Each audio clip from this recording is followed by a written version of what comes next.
Ǹjẹ́ ẹ tilẹ̀ mọ ìtàn tó bí òwe Yorùbá yìí? Ṣé bọ́ ọ ti mọ ẹlẹ́wà ṣàpọ́n? N ó sọ fún yín.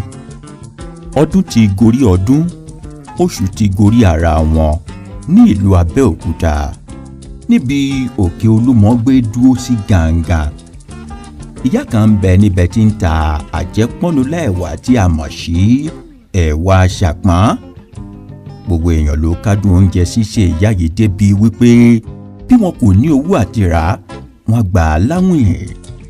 Àwọn yìí ní wà ń jẹgbá ìyá yìí rùn tí ń kó bọ́rọ̀ ajé rẹ̀. Ó jókòó rò lọ́jọ́ kan, ó wá pinnu ọgbọ́n tóun ó dá sí i.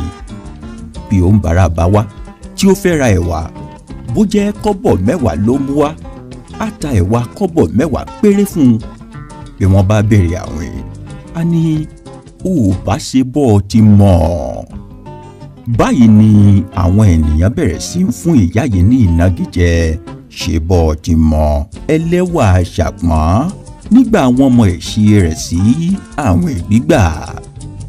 Ẹ̀rí, a máa ń lo òwe yìí láti fi lè ránra wa létí àǹfààní tí ń bẹ nínú ká mọ̀ wọn ara ẹni.